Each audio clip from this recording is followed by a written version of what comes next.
The grand ballroom sparkled under crystal chandeliers as champagne glasses clinked and expensive perfume filled the air. Marcus Chun was on his knees, scrubbing a wine stain from the marble floor, when he heard it, a sharp crack that cut through the violin music. He looked up and froze.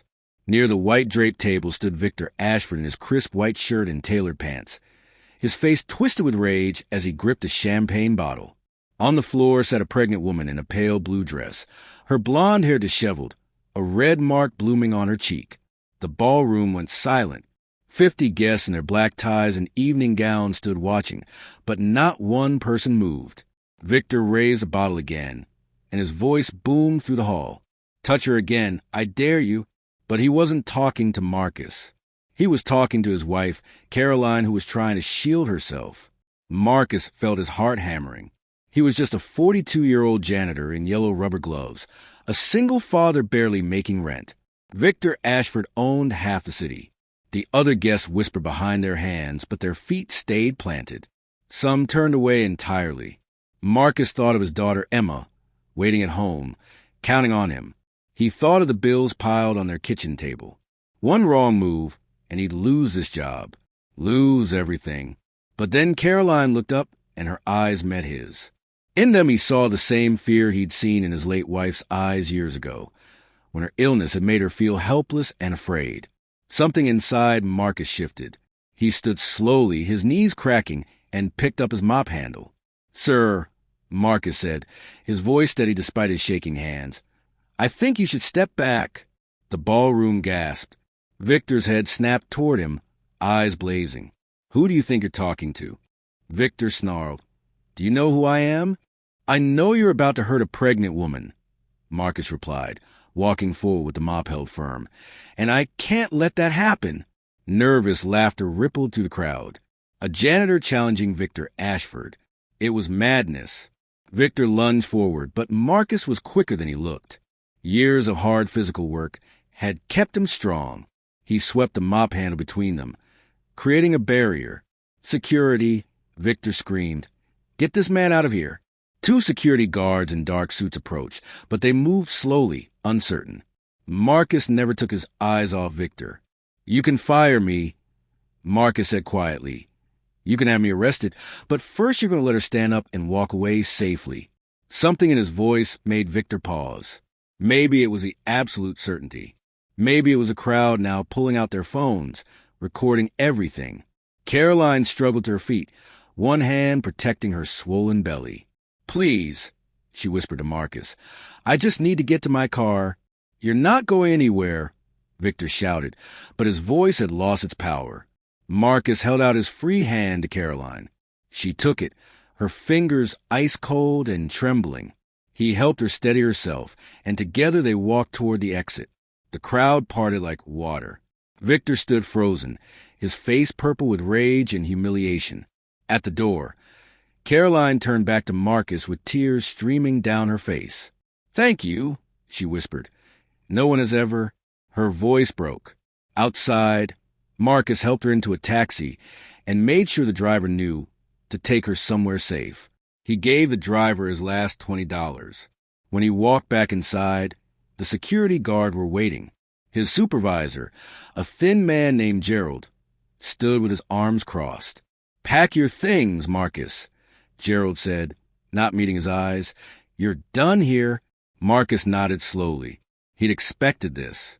He collected his cleaning supplies from the storage closet, each movement deliberate and calm. As he walked through the lobby for the last time, he felt strangely light.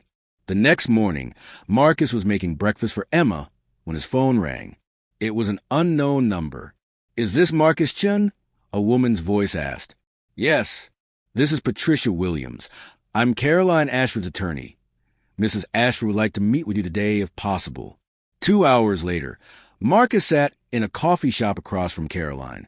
She looked different in daylight, wearing simple jeans and a sweater, her face free of makeup. The bruise on her cheek was darker now.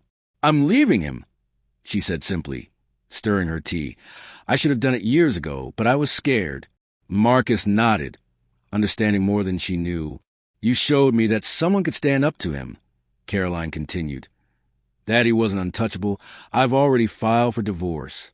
She slid an envelope across the table. This is for you, for your daughter. Marcus opened it, and his breath caught. A check for $50,000. I can't accept this, he said immediately. Yes, you can. Caroline's voice was firm. You lost your job because of me. This is the least I can do. It wasn't because of you, Marcus said gently.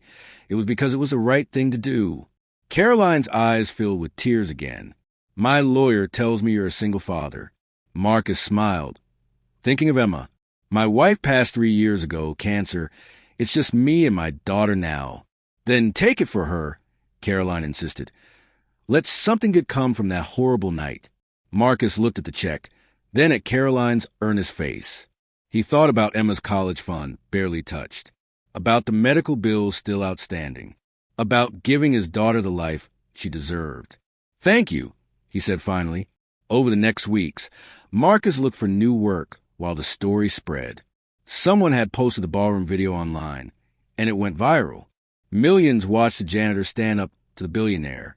Job offers came pouring in, but the one Marcus accepted came from Caroline herself. She was starting a foundation to help domestic violence survivors and wanted Marcus to run the community outreach program. You understand what it means to protect someone, she explained. That's rarer than you'd think.